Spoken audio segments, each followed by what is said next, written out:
말씀은 제자의 자격 제목으로 함께 은혜 받기를 원합니다. 예수님이 공생의 사역을 시작하시고 3년 동안 예수님은 유대 지역과 갈릴리 지역을 오가시면서 복음을 전하셨습니다. 네. 지도 한번 띄워주십시오. 네, 우리가 이제 많이 봐서 잘 아는 지도인데 북쪽에 갈릴리 지역이 있습니다. 그리고 중간에 사마리아 지역이 있고 그 아래쪽에 유대 지역이 있게 되는데 유대 갈릴리를 오가는 중간에 사마리아 지역이 있습니다. 그래서 사마리아 지역 사람들과 상종을 하지 않기 때문에 그 지역을 피해서 다니게 됩니다. 만약에 그쪽으로 지나가게 될 때 유대인이라고 밝혀지면 어떤 봉변을 당할지 모르기 때문에 요단강을 건너서 베레아 지역으로 해서 이렇게 갈릴리로 가고 예루살렘으로 오고 그렇게 다니던 그런 지역이었는데 예수님이 주로 활동하시던 지역이 좀 더 확대해서 보면 이 지역이 갈릴리 지역입니다. 갈릴리 호수가 보이고 예수님의 동네 그리고 여러 복음을 전하시던 동네, 주로 동네가 저쪽 지역이고 예수님의 제자 베드로, 안드레, 야고보, 요한 등의 제자들의 고향도 갈릴리 지역 출신입니다. 그런데 유대 지역은 이 아래쪽에 있고 예루살렘도 저 제일 아래쪽에 있는 지역이 예루살렘이기 때문에 예수님은 결국 갈릴리 지역에서도 복음을 전하시지만 십자가에 돌아가신 곳은 예루살렘이고 예루살렘에 복음을 전했을 때 많은 중심에 모여 있는 유대 지도자들의 반발과 등등의 이런 것들을 사게 됩니다. 예수님이 오병이어 그리고 베드로가 물 위를 걷고 하는 등등의 이런 기적들을 중심으로 있는 곳이 갈릴리 지역입니다.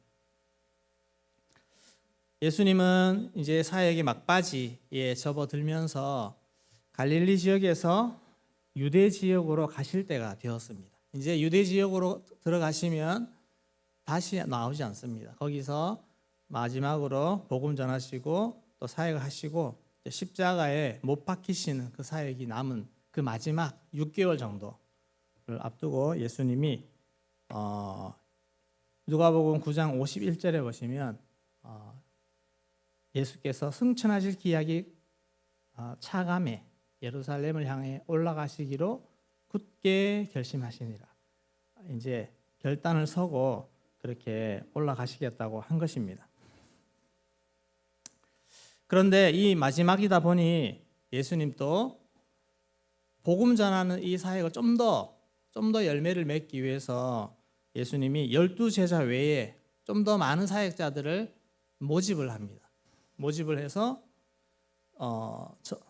전도를 보냅니다. 파송을 보내는데 그것이 우리 70인 전도단을 파송하는 것입니다. 그래서 요 70인을 파송하는 시점이 바로 요 시점입니다. 마지막 이제 예루살렘으로 올라가는 출발하는 그 시점에서 사람들을 유대 지역에 예수님 가시기 전에 먼저 보내는 것입니다. 먼저 보내서 복음을 전하게 하시고 그 소식을 먼저 들은 사람들이 예수님이 지나가면서 사역하시고 병 고치시고 등등 하면서 열매를 거두시는 이런 사역을 예수님이 생각을 하셨습니다. 그래서 지금은 누가복음 9장 내용인데 10장 1절에 딱 보면 그 모집된 사람들이 파송하는 것이 보입니다. 10장 1절에 보시면 주께서 따로 70인을 세우사 친히 가시려는 각 동네와 각 지역으로 2사람씩 앞서 보낸다 그렇게 말씀하고 있습니다. 예수님이 친히 가시려고 하는 곳에 앞서서 보내어서 먼저 사역하게 하시는, 마치 예수님이 오시기 전에 세례요한이 와서 그렇게 먼저 사역을 한 것처럼 그런 사역들을 위해서 그 보낼 사람을 모집을 하셨던 것 같습니다. 공식적으로 70인명 모집합니다 이게 아니고 내가 이런 사역을 할 거니까 같이 할 사람이 있겠느냐 이제 그렇게 하셨겠죠. 네, 이런 상황에 오늘 등장하는 3명의 유형의 제자가 나오게 됩니다. 근데 3명 모두 좀 예수님 보실 때 마음에 들지 않는 부적격 제자 3명이라고 보시면 되겠습니다. 그래서 오늘은 이 3명의 제자의 모습을 통해서 반면교사를 삼고자 합니다. 지난 주일에 목사님이 사울을 통해서 반면교사를 삼자고 한 것처럼 오늘 또 제자의 모습 속에 우리가 어떤 모습을 가져야 될 것인가 살펴보기 원합니다. 첫째, 자아 실현이 아닌 자기 부인이 필요합니다. 첫 번째 등장하는 그 사람은 스스로 주님 앞에서 내가 적극적으로 주님을 따르겠습니다라고 자신의 의사 표현을 한 사람입니다. 57절에 우리 같이 한번 읽어보겠습니다. 시작.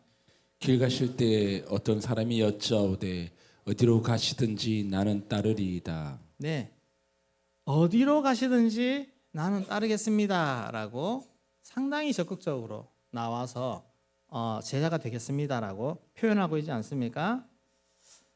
때로는 너무 적극적으로 와서 이렇게 뭔가 하고자 할 때 보면 조금 이제 의심을 해봐야 됩니다. 이 사람이 진짜 정말 헌신하고자 있는 마음이 있는지 아니면 꿍꿍이 속이 있는지 이렇게 살펴봐야 되는데 예수님 또 저 사람을 딱 보니까 정말 제자로서의 어떤 열정이 있다기보다는 뭔가 속이 자신의 야망이 가득 차 있는 것이 보인 것입니다. 그래서 예수님이 그 사람에게 대뜸 이렇게 말합니다. 58절 한번 다시 읽겠습니다. 예수께서 이르시되 여우도 굴이 있고 공중에 새도 집이 있으되 인자는 머리 둘 곳이 없도다 하시고. 네, 여우도 굴이 있고 새들도 집이 있지만 나는 머리 둘 곳조차 없다. 집도 없고 뭔가 안정할 만한 그런 곳이 없다는 것입니다. 어느 시대든 집과 땅은 안정과 축복의 상징입니다. 동물인 여우, 새들도 편히 쉴 굴과 둥지가 있는데 하물며 우리 만물의 주인 되신 예수님께서는 땅에 편히 머리둘 쉴 곳조차 없다라고 말씀하시는 것은 나를 따라온다고 세상적인 성공, 안정, 물질 이것이 보장되는 것이 아니다라는 것을 말씀해 주는 것 아니겠습니까? 세상의 안전장치를 보장할 수가 없는 것입니다. 오히려 그것들을 더 버려야 되는 그런 상황이 생길 수 있는 예수님을 따라가는 것이 자아 실현이 아니라 자기 부인이 되어야 된다는 것입니다. 나의 모든 것을 내려놓을 수 있는 그런 준비로 주님을 따라가는 것이 맞다는 것입니다. 누가복음 9장 23절, 24절 말씀 같이 읽겠습니다. 또 무리에게 이르시되 아무든지 나를 따라오려거든 자기를 부인하고 날마다 제 십자가를 지고 나를 따를 것이니라. 누구든지 제 목숨을 구원하고자 하면 잃을 것이요 누구든지 나를 위하여 제 목숨을 잃으면 구원하리라. 아멘. 자, 이 말씀이 나를 향한 말씀일까요? 옆 사람을 향한 말씀일까요?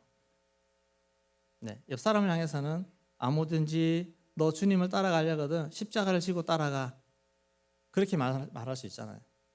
근데 나를 향해서는 내가 십자가를 지고 따라가야 돼? 정말이야? 과거의 제자들에게는 유용한 말이고 오늘 우리에게는 해당이 되지 않는 말씀입니까? 우리가 이것을 꼭 기억해야 됩니다.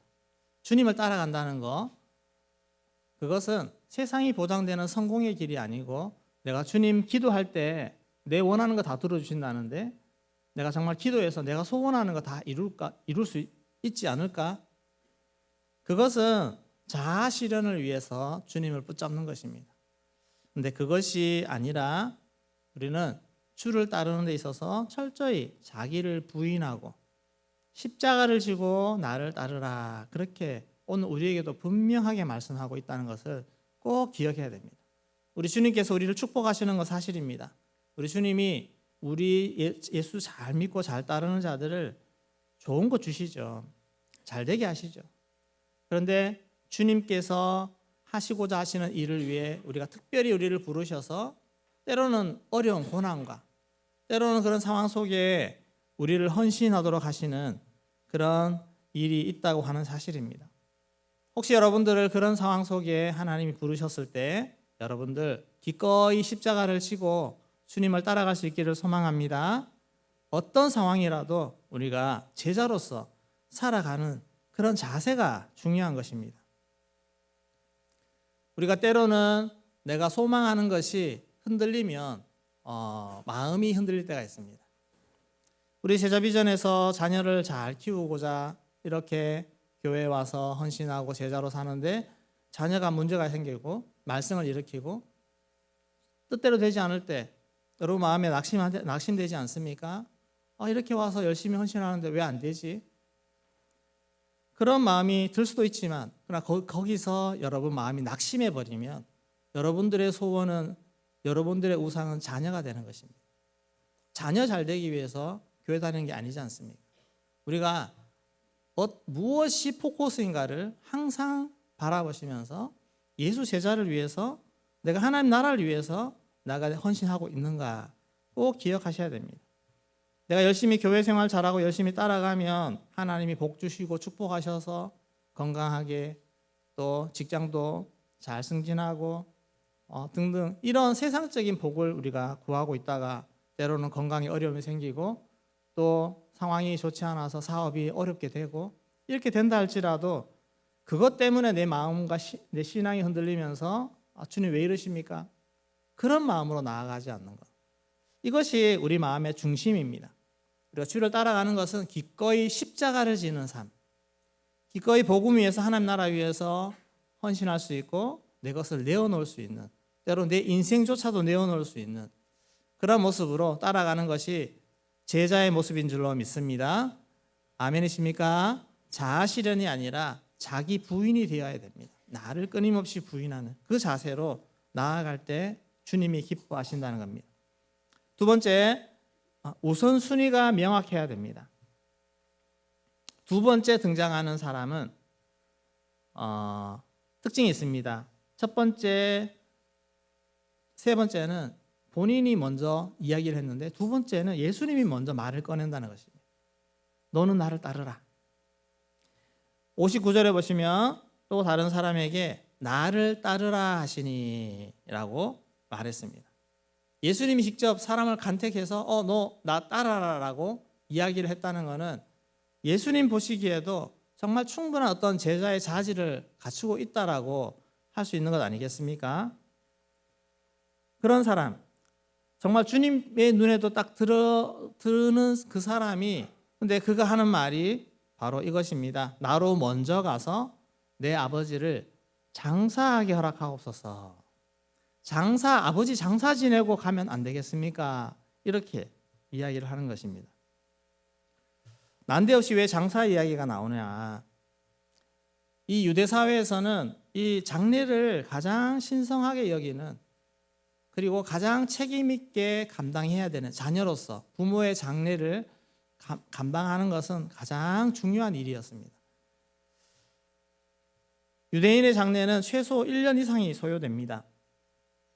사람이 죽으면 기후가 덥기 때문에 빨리 부패가 됩니다. 그래서 우리는 3일장을 치르지만 그 유대 사회에서는 죽는 날 바로 장사를 지냅니다. 무덤에 옮겨서 넣게 되는데 보통 돌무덤, 우리는 흙으로 매장하고 다 덮어버리지만 거기는 구레 안에 넣어서 이 선반 같은 곳에 시체를 올려놓습니다. 올려놓으면 거기에 이제 문을 닫아 놓으면 날이 건조하고 덥기 때문에 빨리 부패합니다. 그래서 뼈만 남도록 기다립니다. 그 기간이 한 1년 정도 그렇게 기다리면 뼈가 남으면 나중에 가서 그 뼈를 거두어서 다시 유골을 보관하는 그 곳에다가 2차 장례를 치릅니다. 거기까지 다 끝내야 장례가 끝나는 것입니다. 기간이 많이 걸립니다. 1년 이상이 걸리고 그 1년 기간 동안에는 애도하는 기간도 있고 등등 이런 절차들이 많이 있는데 그것을 잘 해내며 그것을 미덕으로 여기고 그것을 아주 중요하게 여기는 사회라는 것입니다. 그래서 고인의 장례를 책임질 직계가족, 특히 맏아들 같은 경우에는 다른 종교적 의무까지도 다 면제가 될 만큼 그 장례를 치르도록 배려하는 것이 그 유대 사회의 문화였다는 것입니다. 이런 관례이다 보니 이 사람은 예수님이 지금 막 따르라고 할 때 가고 싶은데 장례 지내고 가면 안 되겠습니까? 라고 했을 때 사회적 분위기로 봐서는 충분히 예수님도 그래 라고 대답할 만한 분위기라는 것입니다. 충분히 이 사람의 요구가 과한 요구가 아니라 그 시대 사람 상황에 봤을 때는 저희 아버지 장례 지내고 가겠습니다 하면 누구라도 그래 그거 먼저 하고 와 라고 하는 그런 분위기이기 때문에 그런 말을 한 것입니다. 그런데 예수님의 대답이 당시 문화 속에서는 상당히 충격적이라는 것입니다. 받아들이기 어려운, 전혀 예상치 못한 그런 말씀을 하셨습니다. 60절 같이 읽겠습니다. 이르시되 죽은 자들로 자기의 죽은 자들을 장사하게 하고 너는 가서 하나님의 나라를 전파하라 하시고. 죽은 자들로 자기 죽은 자들을 장사하게 하라. 그리고 너는 가서 하나님의 나라를 전파하라. 그렇게 말했습니다. 예수 따르지 않는 자들을 향해서 생명 없는 자들을 향해서 죽은 자들이라고 표현을 하고 있습니다. 영적으로 죽은 자들이요. 생명 없는 자들. 우리가 예수님이 지금 부르시는 사역은 생명을 살리는 사역입니다. 예수 따르는 자, 생명을 가진 자가 생명을 전파하는 그 일이 지금 당장 해야 되기 때문에 그렇습니다. 아까 말씀드렸죠. 지금 예수님 이 땅에 계실 날이 6개월밖에 안 남았다고. 그 앞서서 지금 빨리 복음 전하면서 예수님이 다니는 동안 한 명이라도 더 건져내기 위해서 그 사역을 할 사람이 필요한데, 지금 당장 사람이 필요한데 1년 후에, 최소한 1년 후에 시간을 놓치는 것입니다. 지금 당장 생명 살리는 일을 위해서 너 헌신해. 부모의 장례 다 두 번째 문제야. 첫 번째, 예수님이 장례 문화를 부인하시는 것이 아니라 지금 더 무엇이 시급하냐, 지금 너 지금 뭘 해야 되느냐라는 것을 말씀해 주고 있다는 것입니다. 우선순위에 대한 문제입니다. 우리도 세상에 사는 여러 가지 일들을 우리가 무시할 수 없잖아요. 우리 부모님 섬기는 거 해야지, 마땅히 해야 되죠. 여러 관계하는 거 해야 되죠. 그런데 때로는 정말 내가 영적으로 집중해서 뭔가 해야 될 때가 있습니다. 더 우선적으로 해야 될 때가 있습니다. 때로는 부모님의 일을 챙기는 것도 때로는 미뤄야 될 때도 있습니다. 그럴 때 우리가 지금 주님이 뭘 더 우선적으로 원하시는지를 잘 구분해서 주님의 일을 선택하는, 하나님 나라의 일을 선택하는 우선순위의 결단이 있어야 된다는 것입니다. 여러분, 주님이 언제든지 우리를 부르실 때 즉시 순종할 수 있는 그런 제자의 마인드를 가질 수 있기를 소망합니다. 베드로를 부르실 때, 베드로와 시몬을 부르실 때 마태복음 18장에 보면 바닷가에 있는 어부들을 부르실 때 19절에 나를 따라오라 말씀하셨습니다. 내가 너희를 사람 낚는 어부가 되게 할 것이다. 그랬을 때 20절에 보시면 그들이 곧 그물을 버려두고, 즉시라는 뜻입니다. 곧, 주저하지 않았습니다. 그 다음 21절에 보면 야고보와 요한 형제도 나옵니다. 그들도 예수님이 부르실 때 22절에 곧 배와 아버지를 버려두고 라는 표현을 씁니다. 여러분, 주님이 부르시면 바로 즉시 순종해서 갈 수 있기를 소망합니다. 이것이 제자의 기본 마인드입니다. 우리가 어떤 일을 하고 있더라도 주님이 지금 당장 주의 사역을 위해 부르실 때 우리가 기꺼이 다 내려놓을 수 있는, 이것이 제자로서의 기본 자세라는 것입니다. 항상 우선순위를 분명히 하시고 이런저런 필요한 것들을 다 하십시오. 하시다가도 주님이 긴급히 우리를 부르실 때 그것을 우선으로 선택할 수 있는 그런 정신, 이게 제자의 자세입니다. 세 번째로, 제자는 하나님의 나라에 집중해야 됩니다. 집중해야 된다는 것입니다. 세 번째 등장하는 사람은 예수님이 나를 따르라라고 초청하셨는지는 잘 모르겠지만 어쨌든 본인이 와서 예수님에게 이렇게 대답합니다. 61절에 보시면 내가 주를 따르겠나이다마는, 따르겠는데요, 나로 먼저 가족들을 작별하게 허락해 주십시오. 가족들과 작별을 좀 하고 오면 안 되겠습니까? 예, 구체적으로 어떤 상황인지 모르지만 하여튼 가족들하고 작별을 한다는 그 말입니다.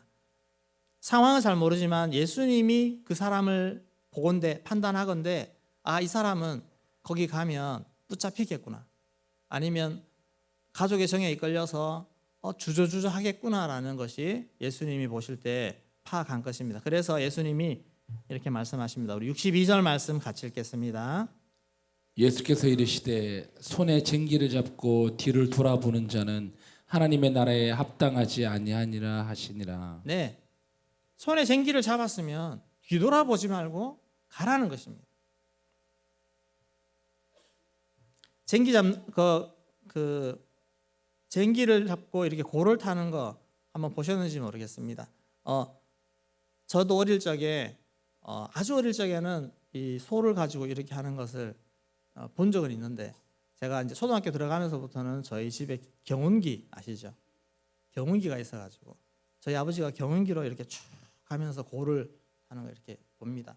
보는데 여러분, 고를 이렇게 타고 할 때 길을 잘 맞추셔야 돼요. 잘 맞춰야 됩니다. 간격을 잘 맞춰야지 이 골이 잘 나오지. 조금 뭐 한눈 이렇게 팔다가 보면 엉뚱한 거 해버리면 앞에 먼저 탄 골을 다 흐트러 버립니다. 그러면 다시 해야 되잖아요. 손에 쟁기를 잡고 뒤돌아 가는 사람은 앞을 정확히 보고 그렇게 잘 가야 골을 타고 두 번 일하지 않습니다. 일을 망치지 않습니다. 예수님이 말씀하시는 것은 주의 사역을 하는데 자꾸 얽매여서 뒤돌아보고 하지 말라는 겁니다. 그러면 하나님 나라 일을 빨리 못하고 그르치고 다시 해야 되고 진척이 되지 않는 그런 모습이 될 수 있다라고 하는 것입니다. 자꾸 미련을 가지고 이것저것 생각하고 양다리 걸치고 있고 세상적인 거, 또 내가 좋아하는 거, 취미활동, 무슨 인간의 모임들, 여기에 매여서 주의 일에 결단하지 못하는 그런 우리의 모습이 많이 있지 않습니까? 오늘 그리고 즐길 것이 얼마나 많습니까? 누릴 거, 즐길 거, 할 수 있는 거 너무너무 많은 시대에 우리가 제자로서 한번 선택했다면, 쟁기를 한번 잡았다면 뒤돌아보지 않고 가는 그런 집중력이 필요하다는 것입니다. 우리 주님 앞에 이런 모습으로 제자 되기에 힘쓰기를 소망합니다. 여러분, 제자는 집중해야 됩니다. 힘써야 됩니다. 기도할 때 기도에 집중해야 되죠. 훈련 받을 때 훈련에 집중해야 되죠. 자꾸 이런저런 모임 있고 가족 모임 있고 등등 있을 때 자꾸 빠지고 그렇게 하지 마십시오. 한번 제자 훈련 하시면 집중해서 끝까지 그렇게 나아갈 때 하나님이 기뻐하시고 은혜 주신다는 것입니다. 오늘 또 이 시대를 제자로 살아가는 삶은 다르지 않습니다. 똑같은 줄로 믿습니다. 여러분, 자아 실현을 위해서 주님을 따라가는 것이 아닙니다. 자기 부인입니다. 나를 부인할 수 있는 자가 정말 은혜 안에 있는 자고 제자의 모습, 제자로서 성장한 자입니다. 확실한 우선순위를 가질 수 있기를 소망합니다. 그리고 집중할 수 있는 주님의 사역, 하나님 나라에 집중하는 그런 모습으로 달려가는 멋진 주님의 제자가 될 수 있기를 주의 이름으로 축원합니다. 네, 같이 기도하겠습니다.